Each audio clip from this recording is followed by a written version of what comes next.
자, 이제 우리 마음을 모으시고 금요 심야 기도회를 하나님께 드리도록 하겠습니다. 사도신경으로 신앙 고백하겠습니다. 전능하사 천지를 만드신 하나님 아버지를 내가 믿사오며 그 외아들 우리 주 예수 그리스도를 믿사오니 이는 성령으로 잉태하사 동정녀 마리아에게 나시고 본디오 빌라도에게 고난을 받으사 십자가에 못 박혀 죽으시고 장사한 지 사흘 만에 죽은 자 가운데에서 다시 살아나시며 하늘에 오르사 전능하신 하나님 우편에 앉아 계시다가 저리로서 산자와 죽은 자를 심판하러 오시리라. 성령을 믿사오며 거룩한 공회와 성도가 서로 교통하는 것과 죄를 사하여 주시는 것과 몸이 다시 사는 것과 영원히 사는 것을 믿사옵나이다. 아멘. 찬송가 382장입니다.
아무 때나 어디서나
말씀은 누가복음 4장 18절과 19절입니다. 누가복음 4장 18절과 19절 말씀 보시겠습니다. 제가 하나님 말씀을 읽도록 하겠습니다. 주의 성령이 내게 임하셨으니 이는 가난한 자에게 복음을 전하게 하시려고 내게 기름을 부으시고 나를 보내사 포로된 자에게 자유를, 눈먼 자에게 다시 보게 함을 전파하며 눌린 자를 자유롭게 하고 주의 은혜의 해를 전파하게 하려 하심이라. 아멘. 할렐루야. 동산 성도 여러분 반갑습니다. 한 주간도 평안히 지내셨지요? 예, 저도 성도 여러분들의 기도와 또 여러 가지 관심 속에서 평안하게 잘 지내고 있습니다. 자, 한 주간이 너무 빨리 간 것 같기도 하고 또 한 주간이 또 늦게 간 것 같기도 하고 여러 가지 생각이 드네요. 자, 오늘도 주시는 말씀으로 우리가 은혜 받고 또 하나님의 역사하심을 체험하는 귀한 시간 되시기를 다시 한번 축원합니다. 네.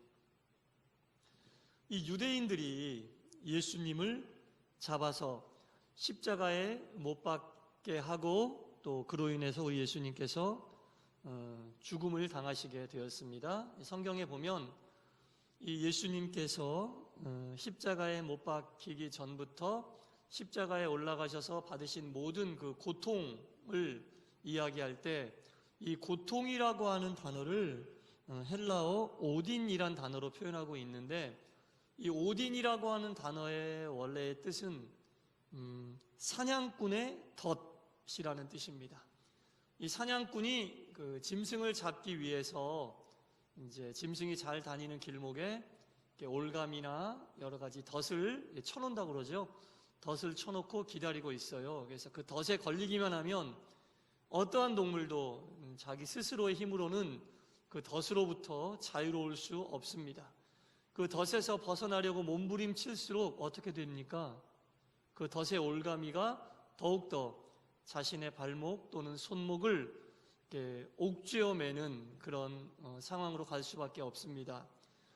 우리 예수님께서 이처럼 그 덫에 걸리셨다고 성경의 기자는 표현을 하고 있습니다.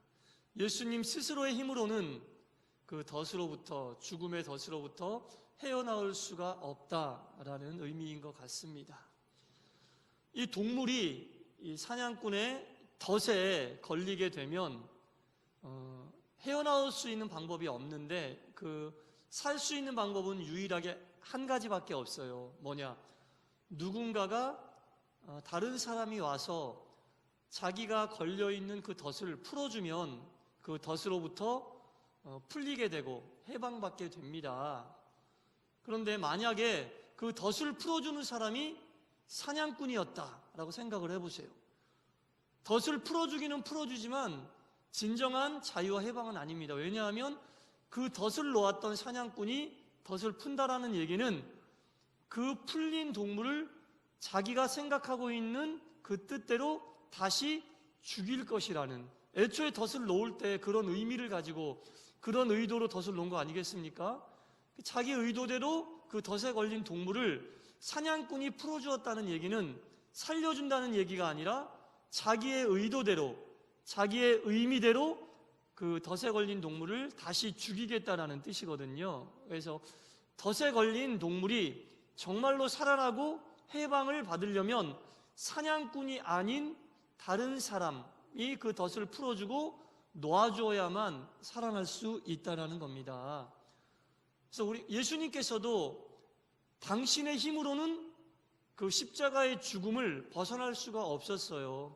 얼마나 괴로우시면 돌아가시기 전에 겟세마네 동산에 올라가셔서 눈물을 흘리며 땀방울이 핏방울이 될 정도로 기도하시면서 하나님, 이 죽음을 피할 수 있으면 피하게 해달라고 기도하셨겠습니까? 그러나 나의 뜻대로 마시고 아버지의 뜻대로 해달라고 기도를 마무리하고 계십니다. 예수님도 당신 스스로의 힘으로는 하나님께서 계획해 놓으신 그 십자가의 죽음을 벗어날 수 없었다는 겁니다. 그리고 십자가에서 돌아가신 후에 우리 하나님께서는 우리 예수님을 사망의 덫으로부터 풀어주신 줄 믿습니다. 그렇죠. 사망의 덫으로부터 우리 하나님이 예수님을 풀어주시고 완전히 자유롭게 하시고 당신의 보좌 우편에 앉히시고 우리를 위해 기도하게 하신 놀라운 하나님의 역사하심이 나타나게 되었다는 겁니다. 이 땅을 살고 있는 우리들도 이 땅을 살다 보면 우리가 원치 않는 덫이 너무나 많이 있는 것 같아요. 뭐 이런저런 덫이 많이 있어요. 건강의 덫도 있고 물질의 덫도 있고 또 뭐 권력의 덫도 있을 수 있고 명예의 덫, 사람 사이의 관계의 덫, 여러 가지 덫이 많은데 어쩔 때 보면 우리가 그 덫에 걸렸다는 생각이 들 때도 있거든요. 그때 우리가 살 수 있는 방법은 우리 힘으로는 할 수가 없어요. 마치 하나님께서 예수님을 사망의 덫으로부터 구원해 주셨듯이 하나님께서 우리를 그 덫으로부터 풀어주시고 놓아주실 때만 우리가 그 덫으로부터 온전히 해방되고 자유로워질 수 있다는 겁니다. 그래서 우리가 이 땅을 살아가면서 혹 걸릴지도 모르는 모든 덫이 있을 때마다 하나님께서 예수님을 죽음의 덫으로부터 구해주시고 자유롭게 해주셨듯이 예수님을 믿고 하나님을 믿는 우리들에게도 세상에 어떤 덫에 우리가 혹 걸렸다 할지라도 하나님께서 우리를 풀어주시고 바른 길로, 자유로운 길로, 해방의 길로 인도해 주실 줄 믿습니다. 그렇습니다, 여러분. 이처럼 하나님은 우리를 자유롭게 하시는 분이고 자유롭게 해주시기 위하여 당신의 아들인 예수님을 이 땅에 보내주셨다는 겁니다. 오늘 본문 말씀은 예수님께서 공생애를 시작하실 때에 이 땅에 오신 이유, 당신이 하나님의 명을 받고 이 땅에 오신 이유를 구약 성경인 이사야 61장 1절과 2절 말씀을 인용해서 우리에게 천명하고 계시는 귀한 말씀입니다. 오늘 본문 가운데 우리 주님께서 말씀하신 은혜의 해라고 하는 것은 레위기 25장에 나오는 희년을 이야기하는 겁니다. 이 희년이라고 하는 것은 우리가 잘 알고 있겠지만 50년마다 돌아오는 새로운 해입니다. 기쁠 희자 희년인데 50년마다 돌아오는 기쁨의 해라는 겁니다. 왜 기쁩니까? 50년마다 희년이 돌아오면 모든 채무자들은 그 채무가 탕감이 되고 노예들은 자유로워질 수 있고 피치 못한 사정으로 고향을 떠났던 자들도 다시 고향으로 돌아올 수 있게 되고 또한 그동안 소출을 내었던 땅들도 안식하게 되는 모든 것이 해방되고 모든 것이 자유로워지는 기쁨의 해가 바로 희년이라는 겁니다. 우리 예수님께서 이 땅에 오신 이유가 가난과 여러 가지 억눌림과 여러 가지 구속 속에서 그 덫에 얽매여 있던 사람들에게 자유를 주시고 덫을 풀어주시고 해방해 주시기 위하여 이 땅에 오신 것이 바로 우리 예수님이 이 땅에 오신 목적이라고 분명히 말씀을 통해 우리 가운데 전해주고 계시는 겁니다. 예수 그리스도를 믿고 이 말씀을 믿는 우리 모두에게도 하나님께서 주시는 놀라운 기쁨의 희년이 삶 속에 날마다 또한 순간마다 넘쳐나시기를 간절히 축원합니다. 그렇죠, 여러분. 제가 좀 전에도 말씀드렸지만 삶 속에 여러 가지 덫이 많이 있잖아요. 오늘 본문에도 나와 있는 것처럼 가난의 덫도 있을 수 있고 포로의 덫, 또한 영의 눈이 멀게 되고 건강의 덫도 우리 가운데 있을 수 있고 여러 가지 덫이 있는데 예수님께서는 당신을 믿고 하나님의 자녀된 우리들에게 이 모든 것들로부터 해방시키시고 우리를 묶고 있는 이 모든 덫으로부터 우리를 해방시키시기 위하여 이 땅에 오셨다는 겁니다. 근데 우리가 살다 보면은 우리의 생활 이 패턴이 쉽게 바뀌거나 변하지는 않는 것 같아요. 그렇지만 이 바뀌지 않는 실생활 속에서도 변함이 없어 보이는 우리의 삶 속에서도 우리에게 묶여져 있는 모든 덫을 풀어주시고 해방시켜 주시려고 하는 주님의 계획하심과 섭리하심은 계속 꾸준히 진행되고 있음을 믿으시기 바랍니다.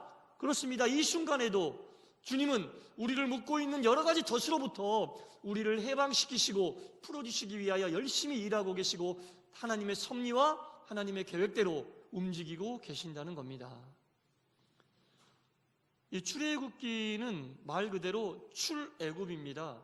애굽으로부터 이스라엘 백성들이 탈출하게 되는 이야기를 써놓은 것이 출애굽기인데, 여러분 출애굽기 하면 누가 가장 먼저 생각나십니까? 그렇죠. 모세라고 하는 인물이 가장 먼저 생각이 납니다. 이 모세라고 하는 인물은 태어날 때부터 참 암울한 상황에서 태어나게 되었어요. 히브리 노예들의 인구수가 급증하는 것을 두려워한 이집트의 파라오가 히브리 아이로 태어난 사내는 모두 죽여라, 나일강의 아이를 버려라 라고 아주 무시무시한 명령을 내렸거든요. 바로 그 시기에 모세가 태어나게 된 겁니다. 모세가 그 시기에 태어나게 됐는데, 모세의 어머니였던 요게벳은 차마 그 아이를 나일강에 버리지 못하고 그 아이가 어느 정도 클 때까지 직접 그 아이를 몰래 집에서 키우게 되었고, 이제는 그 아이의 울음소리가 너무 커서 숨겨서 키우지 못할 상황이 되자 나일강에 버린 것이 아니라 갈대 상자를 만들어서 물이 새지 않게 잘 그 조치를 취한 후에 그 이집트의 파라오의 딸이었던 공주가 목욕을 하고 있는 그 강가에 그 갈대 상자를 떠내려 보내지 않습니까? 하나님께서 이스라엘 백성들을 출애굽시키시려고 한 것은 모세가 장성하고 미디안에서 시간을 보낸 이후에 하나님과의 떨기나무 사건 이후에 애굽에 찾아가서 파라오를 만나는 그 시기에 시작된 것이 아니라 모세가 태어났던 바로 이때부터 하나님의 놀라운 역사와 섭리하심은 시작이 되었다는 겁니다. 그때 어머니 요게벳의 믿음이 없었다면, 하나님의 그 요게벳의 마음에 믿음을 주시지 않았다면, 이스라엘 민족의 지도자였던 모세는 다른 여느 남자 히브리 아이들과 같이 나일강에 빠져서 어려서 죽음을 당할 수밖에 없었을 겁니다. 그리고 때마침 하나님께서 파라오의 딸인 공주를 그 타이밍에 목욕을 하러 강가에 보내지 않았다면 갈대 상자 속에서 떠내려오던 그 어린아이 모세는 살아날 수가 없었겠죠. 이 모든 것이 하나님의 섭리고 하나님의 계획하심이었다는 겁니다. 하나님의 출애굽의 역사는 이미 이때부터 시작이 되고 있었다는 겁니다. 그리고 그 공주가 자신의 아버지의 명을 어기고 히브리 아이인 모세를 자신의 양자로 삼고 왕궁에서 왕자 교육을 시키며 키운 것도 모두 하나님의 뜻이고 섭리였다는 겁니다. 이 모든 일은 이미 하나님의 뜻과 섭리 가운데 이루어지고 있었습니다. 그러나 이스라엘 백성들의 삶은 하나도 변화가 없었죠. 그들에게는 하룻밤 자고 나면 또 고된 노역이 기다리고 있었고, 먹고 사는 문제가 그들의 발목을 잡고 있었고, 희망이라고는 찾아볼 수 없는 참으로 암울한 노예의 생활은 하나도 변함이 없는 그런 삶 속에서도, 실생활은 아무것도 변함이 없는 그러한 생활 속에서도 하나님의 출애굽의 역사의 섭리와 계획하심은 차근차근 진행이 되고 있었다는 겁니다. 우리의 삶 속에서도 하나님이 우리를 위하여, 우리를 올가매고 있는 그 모든 덫을 풀어주시기 위하여, 해방시켜 주시기 위하여, 자유롭게 하시기 위하여 모든 것을 준비하고 계획하고 계신 줄 믿습니다. 아이고, 목사님 무슨 말씀이세요? 아무것도 내 삶은 변화가 없고 오랜 시간 동안 똑같은데 어떤 게 과연 하나님의 섭리가 내 삶 속에서 이루어지고 있나요? 여러분, 모세가 태어나고 모세가 구사일생으로 자신의 목숨을 구하고 이집트의 왕국, 애굽의 왕국에서 이렇게 시간을 보내며 하나님의 뜻과 섭리대로 성장하고 자라고 있는 이 모든 것도 하나님께서 출애굽을 위한 준비였고 하나님의 역사하심이고 섭리였다는 겁니다. 하나님의 타이밍이 되면 하나님께서 사용하시고자 하는 그 방법을 통해서 우리를 올감하고 있는 모든 덫으로부터 마치 때가 되어 이스라엘 모든 민족을 출애굽시키시는 그 하나님의 때가 되었을 때 모세를 통해 그동안 태어나게 하시고 준비시키시고 연단하시고 하나님의 뜻대로 잘 만들어 놓으신 지도자 모세를 통해 하나님의 때에 이스라엘 모든 민족이 출애굽된 것처럼, 그때 이스라엘 민족을 올가매고 있던 노예의 덫을 풀어주셨던 것처럼, 부자유의 덫을 풀어주셨던 것처럼 하나님의 타이밍이 오면 하나님의 섭리와 계획하심이 바로 이루어지는 놀라운 역사가 나타나게 된다는 겁니다. 이처럼 하나님은 우리가 느끼지 못하는 그때조차도 우리를 올가매고 있는 여러 가지 덫을 풀어주시기 위하여 당신 스스로 세우신 계획에 의해 모든 순서와 절차를 차근차근 진행하고 계심을 여러분 믿으시기 바랍니다. 이것이 바로 믿음입니다. 눈에 보이는 것만을 믿는 것이 아니라 지금 이 순간에도 하나님은 나를 올가매고 있고, 나를 묶고 있고, 나를 부자유하게 하고, 나를 움직이지 못하게 하고, 나로 하여금 실망하게 하고, 좌절하게 하고, 낙심하게 하고, 낙망하게 하는 이 모든 덫을 당신이 원하시는 그때에 풀어주시기 위하여 어디에선가 누군가를 통해 준비하고 계신다는 겁니다. 우리가 이것을 믿는 것이 믿음이고 하나님의 역사하심을 믿을 수 있다는 겁니다. 우리 예수님을 사망의 덫에서, 하나님이 아니시면 풀어주실 수 없는 그 사망의 덫에서 풀어주시고 자유케 하시고 우리를 살려내신 놀라운 구세주로서의 역할을 감당하게 하신 것처럼 현실의 삶 속에서 마치 사망의 덫처럼 우리를 올가매고 있는 많은 덫들을 풀어주시고 우리를 해방시켜주기 위하여 한치의 오차도 없이 지금 이 순간에도 움직이고 계시고 섭리하고 계시고 일하고 계신다는 겁니다. 하나님의 역사하심은 이미 나를 향하신, 우리의 가정, 우리의 자녀, 우리 교회를 향하신 이 놀라운 섭리와 역사하심은 이 순간에도 이루어지고 있다는 겁니다. 이것을 믿어야만 하나님의 놀라운 역사와 섭리는 우리의 삶 속에서 이루어지게 된다는 겁니다. 사랑하는 성도 여러분, 나를 사망의 덫에서 풀어주실 주님, 나의 모든 삶 속의 어려운 덫에서부터 우리를 풀어주실 주님, 현실의 발목을 붙잡고 있는 덫으로부터 우리를 풀어주실 주님, 오늘 본문 말씀에 나오는 것처럼 가난한 자에게는 복음을 주시고 포로된 자에게는 자유를 주시고 눈먼 자에게는 다시 보게 함을 전파하시고 눌린 자에게는 해방시켜 주시는 놀라운 역사하심에 이 자유와 해방과 신연의 주님의 놀라운 역사하심이 우리의 삶 속에서도 반드시 일어나게 될 것입니다. 하나님 아버지의 우리를 향한 섭리하심과 역사하심의 해는 이미 떴습니다. 그리고 당신의 계획하신 대로 차례차례 하나씩 이루어지고 계십니다. 이 모든 과정을 통해 우리가 주님의 사람으로 연단받고 주님께서 쓰시고자 하는 합당한 모습으로 변화되게 되는 겁니다. 세상이 새로워지기 때문에 내가 새로워지는 것이 아닙니다.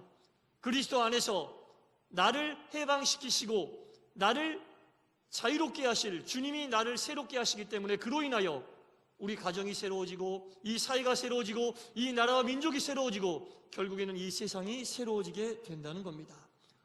우리 모두가 이 시간에도 우리를 올가매고 있는 덫을 풀어주시기 위하여 섭리하고 계시는 하나님께 영광 돌리시고 하나님의 역사하심과 섭리하심을 믿고 언젠가는 주님의 타이밍에 우리의 덫이 깨끗이 풀려 하나님께 영광될 것을 믿으며 더욱 믿음의 길을 굳게 나가시는 동산의 모든 성도님들 되시기를 간절히 축원합니다. 기도하겠습니다. 하나님 아버지, 하나님께서 우리 예수님을 사망의 덫으로부터 풀어주심을 믿습니다. 아울러 이 세상에 살고 있는 우리를 억누르고 있는 온갖 여러 가지 의미의 덫으로부터도 저희들을 풀어주실 줄 믿습니다. 이미 우리의 덫을 풀어주시기 위하여 주님은 움직이고 계시고 섭리하고 계심을 또한 믿습니다. 주여, 성령님의 인도하심을 따라 이 모든 것을 느끼게 하여 주시고 우리의 삶도 하나님의 때가 이르러 이스라엘 백성들이 노예 삶으로부터 출애굽되어 자유를 얻었듯이 그리스도 예수 안에서 우리를 자유케 하실 어떠한 현실의 변화의 조짐이 보이지 않는다 해도 하나님께서 역사하고 계심을 믿는 참으로 자유롭고 해방되고 영광 돌리는 삶을 살고 있음을 알고 하나님께 언제나 감사, 찬송, 영광을 돌리게 하여 주시옵소서. 예수님 이름으로 기도드리옵나이다. 아멘. 자, 이제 오늘 금요일이고 내일 토요일 그리고 주일입니다. 내일 중에 이번 주 주일 예배와 또 여러 가지 일정에 대해서 여러분들께 공지를 하도록 하겠습니다. 그래서 여러분 기도하면서 계속 상황이 좋아지기를 여러분 동참해 주시기를 다시 한번 부탁드리겠습니다. 자, 이제 우리가 복음송가 하나 부르고요. 우리 동산교회 4가지 중보 기도 제목이 있습니다. 그래서 그 네 가지 중보 기도 제목을 영상 맨 끝부분에 띄우게 될 텐데, 복음성가 부르시고 그 영상에 나오는 네 가지 기도 제목을 잘 숙지하신 후에 영상이 끝난 이후에 그 네 가지 기도 제목을 놓고 여러분 잠시라도 함께 기도하는 시간을 가지시기 바랍니다. 그래서 합심으로 우리가 기도할 때 하나님의 놀라운 역사하심은 나타나게 됩니다. 우리 복음성가 너의 하나님 여호와가 찬양하시겠습니다.